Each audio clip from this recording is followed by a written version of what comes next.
Hello everybody and thank you for joining me. This is Ciara from Ciara T Designs, and today I have this ink blended wildflower Easter card to share with you. So let's jump right in. So I'm going to start by cutting down my cardstock, and you can see I have my rotary trimmer here. It's just because I really wanted to use it. So I'm using it just to trim off about 1/8 of an inch on my black mat, and then I take out about 1/4 of an inch on my white panel, and that's just so that I can have some layers on top of my A2 base, which of course is a 4 1/4 by 5.5. And I'm having fun with this trimmer. I cannot wait to try it with some like poster board and stuff that's a bit heavier, so that we can make a book, because that is in my plan for this year. At some point we are going to sit down and create a journal together. So I am going to get to use it for some like chipboard and that kind of stuff, but sadly currently I don't have any, so that will be a future project. But so for my background, I really wanted to ink blend with these 3 colors, and I'm sorry that the camera wobbles. It does this when I blend. I know it's more obvious when I speed this up, but if I didn't speed it up, you guys would watch me blend for like 6 minutes straight, and I don't know that you would appreciate that very much. But for the colors, I used 3 colors of my Distress Oxide ink. I used Shaded Lilac, Salvaged Patina, and Kitsch Flamingo. And I feel like this combo, being one of my favorite combos, it also really lends itself towards an Easter kind of color palette. I know pastels in general really lean that way, but I feel like this color palette just really works for Easter, and I just love it.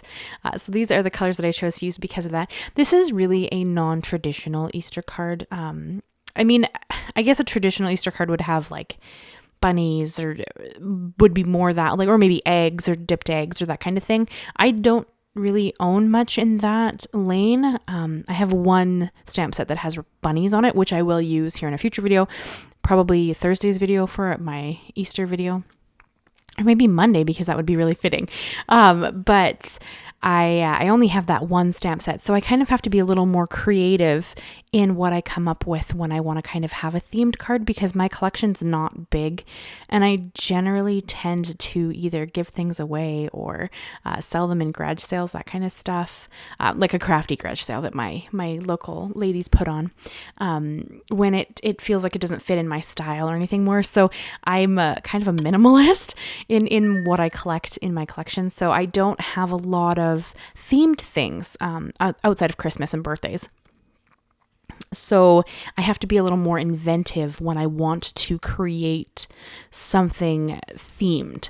So I kind of came up with more of the color palette fitting the Easter theme than the image on top itself. So it's kind of what I was thinking. And then I did flick on some perfect pearls that I have mixed up in a mini mister bottle on my desk, just because I think that it adds a lot of really pretty whimsy to the card. And for something like this, I thought it was really fitting. So it's kind of why I went that direction. And then I brought out, this is new to me. It's not a new die. Tim Holtz has had this in his collection for quite a while, I believe.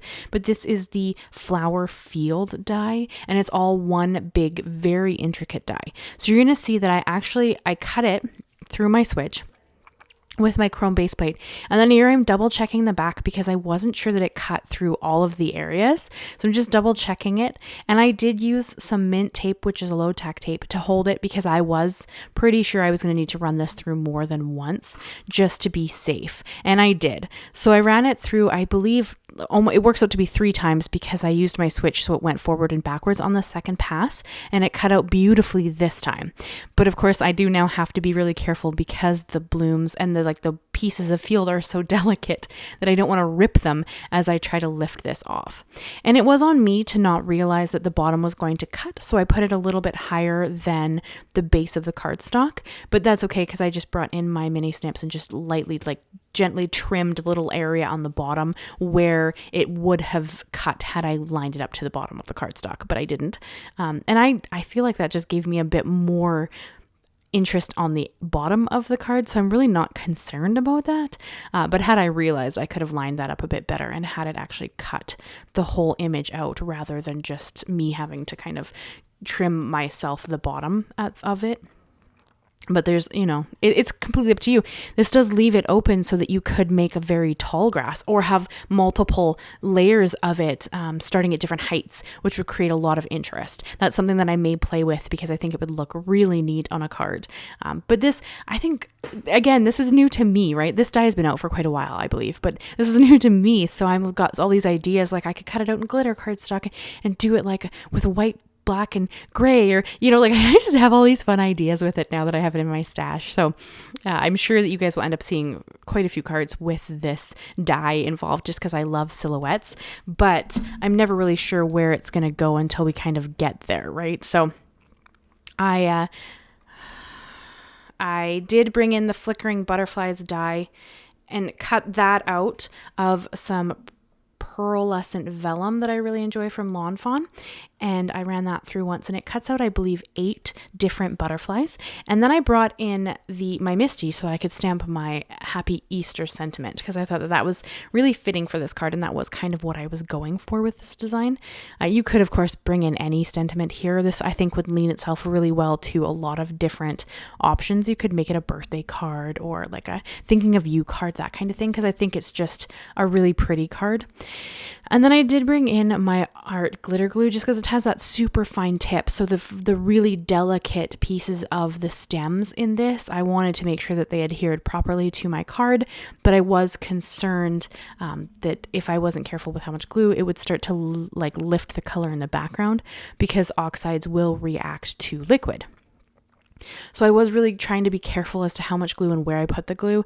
And then I intentionally have the bottom of this card hanging off the edge. I lined it up with the cardstock on the bottom, but I also have little pieces hanging off the edge to just give it a little more interest, just because I kind of like that look. I considered layering it up, but after I saw how intricately it cut, I opted not to do that this time.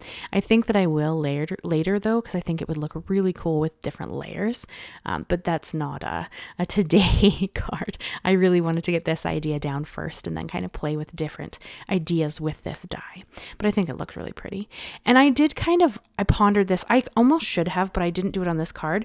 It was kind of put my panel down a bit lower. Like I created a layer around the whole card, but because the bottom is black as it is, I didn't need to do that necessarily on the bottom.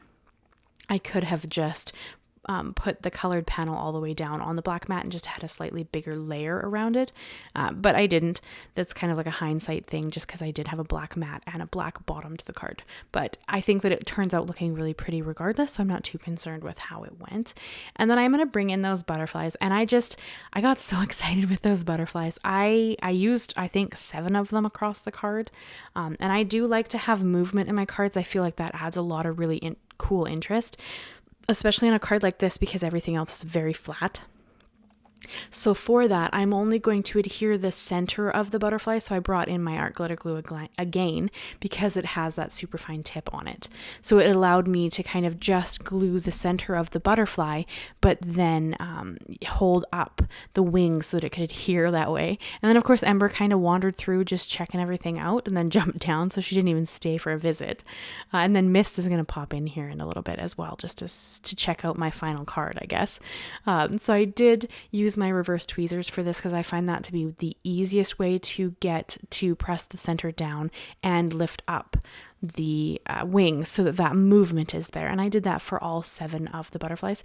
And I did kind of intentionally have them coming across the card from the top left corner to the bottom right corner. That's just my preferred thing with embellishments. There's no rhyme or reason to that, really. It's just what I like to do because I think it looks pretty, but there's no right or wrong with embellishments, I don't think. I mean, I'm a more is more creator, so I do tend towards that instead of like a couple, but I think that regardless, they end up looking pretty, so I'm always pretty happy about that.